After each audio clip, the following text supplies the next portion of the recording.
next one. Wait, what? Deja vu?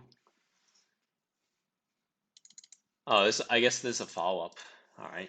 Find max. Okay, you're given an array day. Find max probably you may complete at most 2 transactions. You may not engage in multiple transactions simultaneously. You must sell the stock before you buy again. So it's a disjoint kind of a thing. On day 4, price 0, sell on day 6, price 3. Buy on day 7, price 1, price 4. Okay. Example 2. Buy on day 1 and sell on day 5.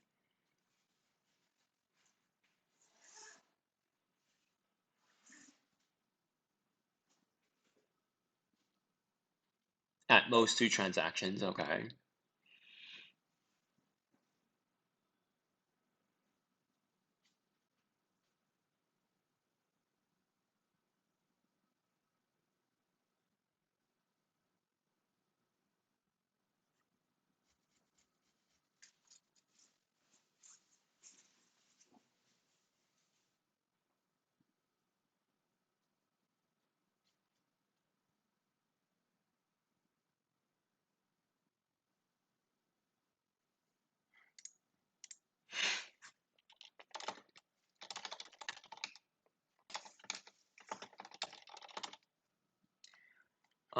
So the thing I'm thinking about solving this is just like an add-on to the previous problem. So like you still have your, you still do the same thing as before. So buy on day 4, price 0, sell on day 6. So if you were to do this, price 0 and then sell on day 6, price 3.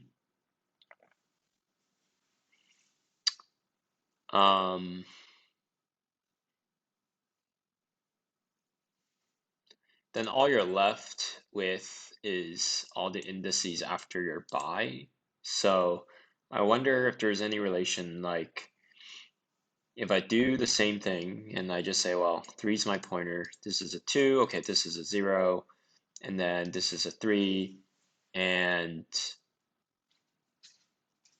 what I wanted to say was like, just do the regular thing that we did, and then this is 4 minus 0, and then just discard the array and then move forward from there, but it doesn't really work like that because here you actually want a suboptimal outcome so that you can kind of break up the rest of the array into something that's more profitable.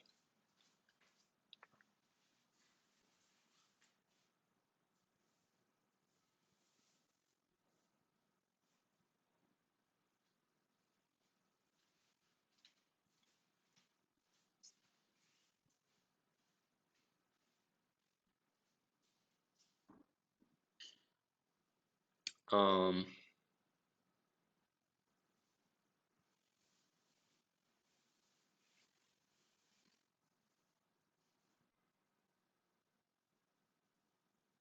10 to the 5, huh?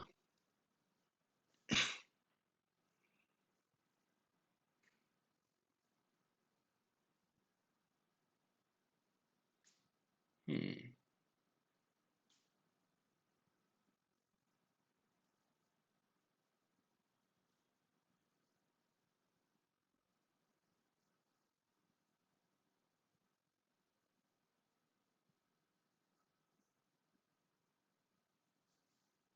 What if I had something where, like,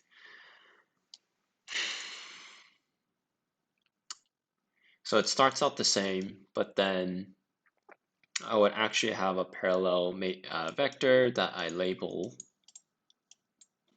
what is the max profit. So 0, 0, 0, 0, 0, and then I would label 3, 3, and then 4. So basically that would be the cumulative profit on the first pass.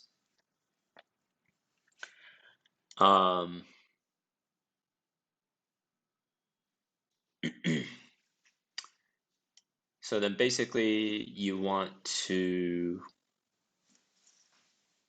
see if it's worth it to have a second transaction. So if this was, let's say,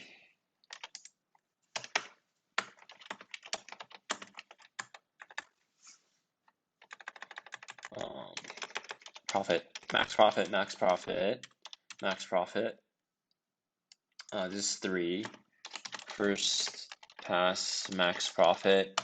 I'm wondering if you can do something by traversing backwards a second time and say, well, my max profit was 4, and now instead of looking, instead of looking for something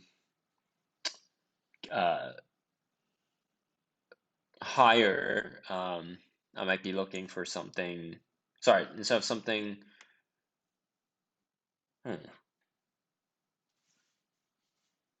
because I need to go forward in time, so that's kind of annoying.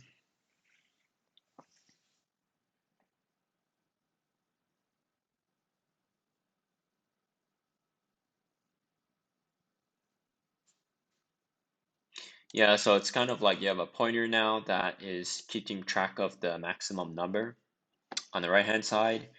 And if, so for anything that's lower than this number you're keeping track of, you just do subtraction.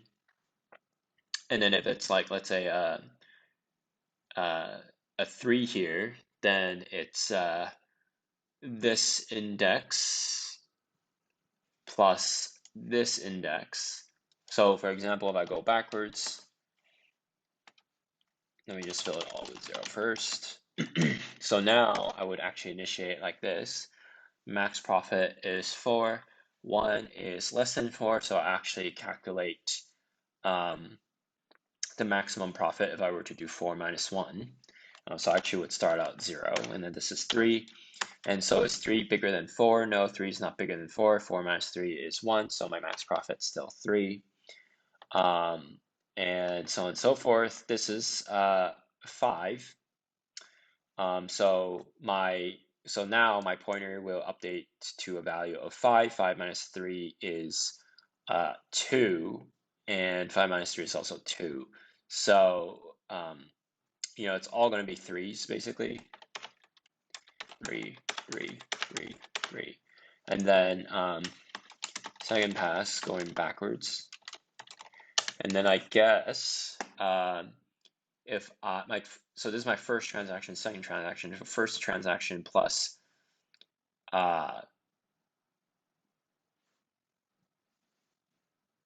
second transaction would give me 6. So I actually want to add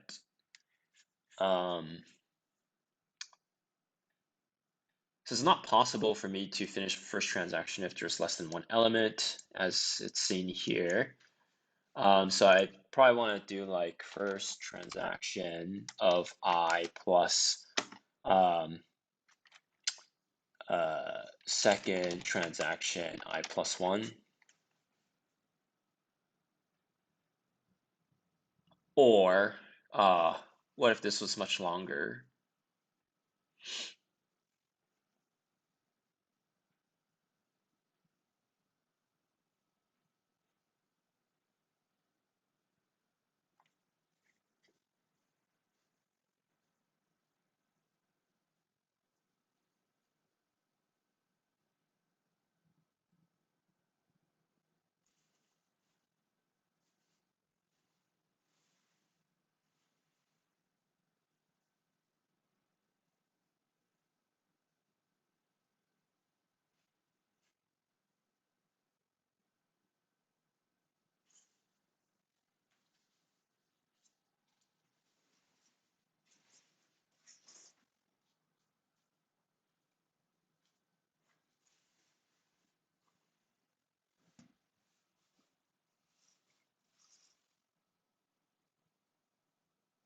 Oh no, this is fine. Because here the 3 is the maximum given this information, and the rest of it propagates this maximum, but it incorporates this information, but also incorporates all the information up to that particular vector. So let's say this vector was much longer, and we actually had something much higher here because due to some much later elements having a much bigger delta, then it's okay because we can just add it. Let's see if this algorithm works for everything else. So for example, in the backwards thing, it would be, so it would be, 0, 1, 2, 3, 4. So 0, 1, 2, 3, 4. And then the second pass would actually give us 0, 1, 2, 3, 4. So then I guess if you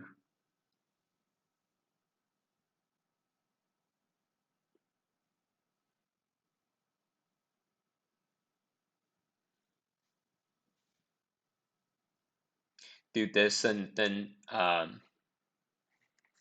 let's call this A is max of looping over this, and then our answer is going to be max of A comma if we were to just do one transaction, which is just the first transaction minus 1. So so it's 4.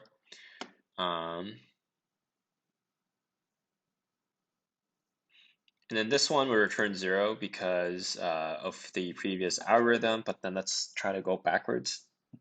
So we start with 1. This isn't less than 1, so we'll just update the pointer. This also isn't less than 1, update pointer. So it's just kind of the max of, it's both would be 0 in that case, and this just checks that. So because this is a derivation of the previous problem, let's just do this over here. But now let's do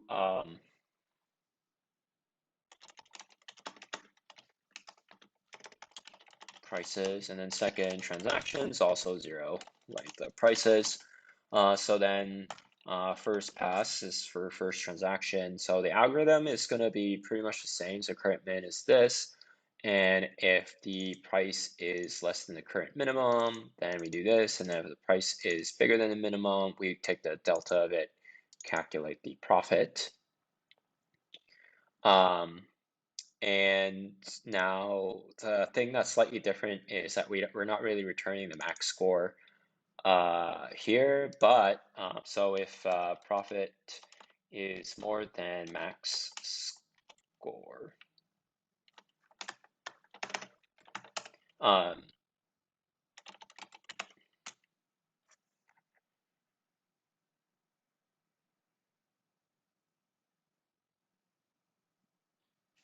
yeah, so here I would just say for price and prices, I'll just say the index or the pointer, the index is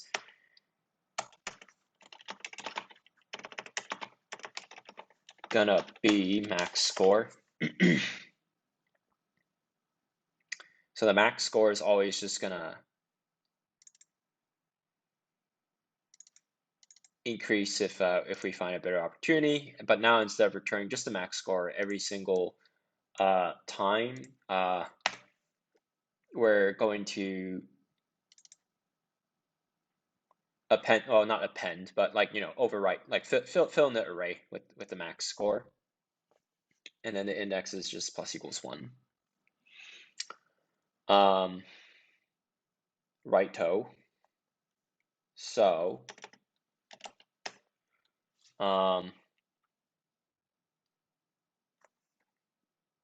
let me,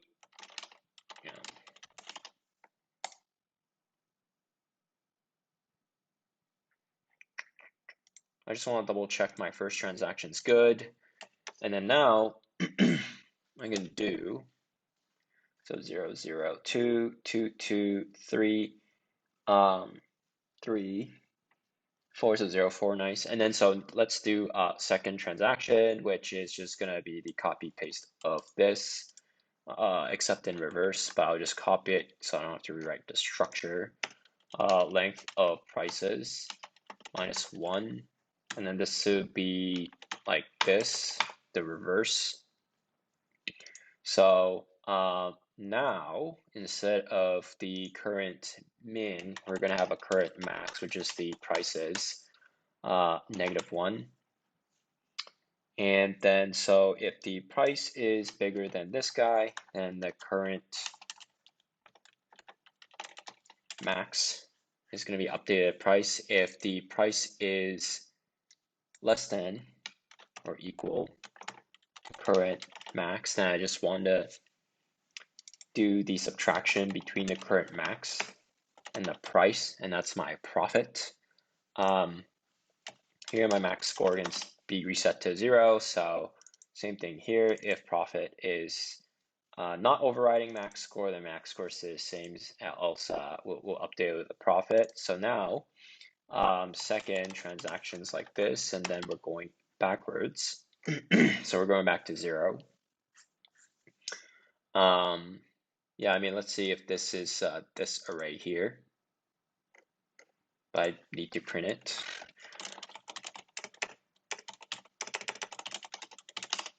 Okay.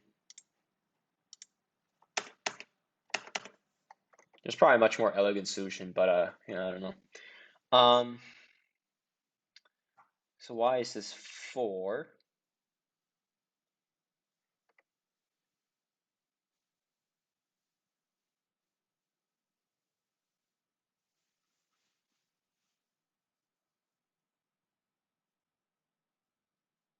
Oh yeah, I guess you could buy and sell like 3 and 5, and then like 0 to 4, which makes sense. So all right, cool. So let's do find range 0 to the length of the prices -1.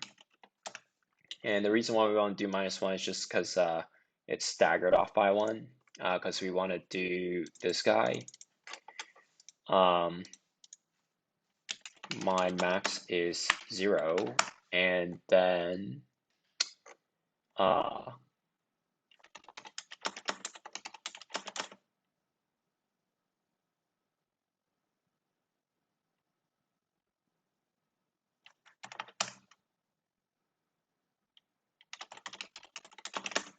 I want to check basically if the first transaction,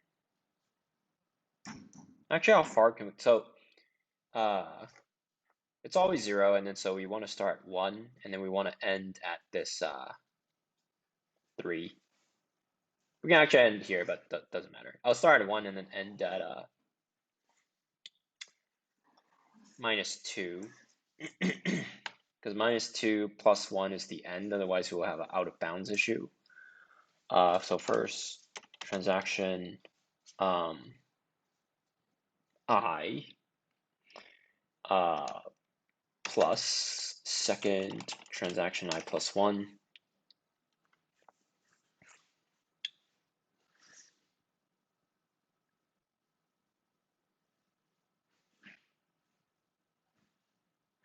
Yeah, because this is the quickest that you can start second transaction. And I'm not worried about overlap here, because if this was, let's say, a 2, and then we close the transaction on this third index, and let's say we find something super profitable over in the next one, then we're fine, because it means that the transaction started over here. But if like some transaction starts over here, it's fine. Let's say there's 100, it doesn't matter because we're still doing 2 plus 4. So anyway, yeah, my max is my max. If check num it isn't bigger than my max, else check num. And then so now I actually want to return the max of my max, comma, first transaction -1. Yeah, so I'm gonna, there's a lot going on here, so I probably want to keep some prints around.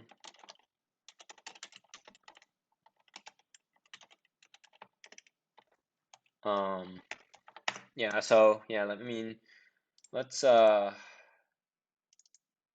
a bunch of stuff maybe.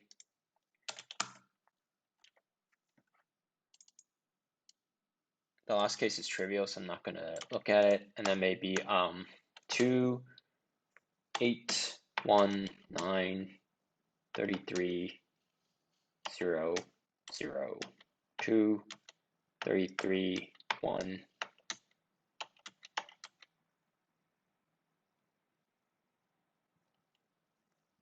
Whatever, do like 15, 25, 35, 9, 99, something like that. I don't know.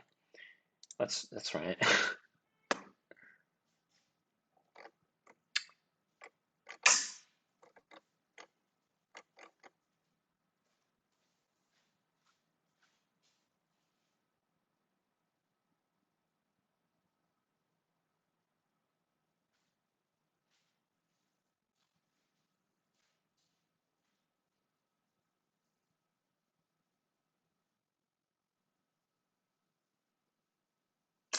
So, okay, 640.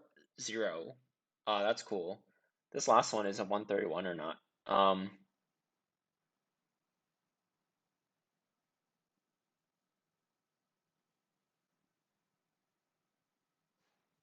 What is 131?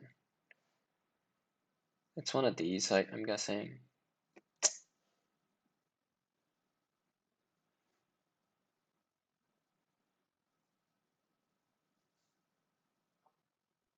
Oh, like,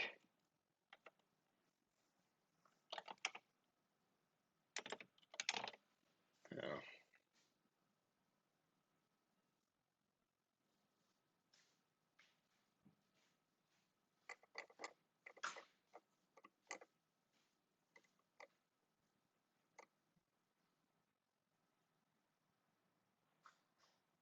Yeah, I guess 0.99 is like really the maximum. It's like the cream of the crop here.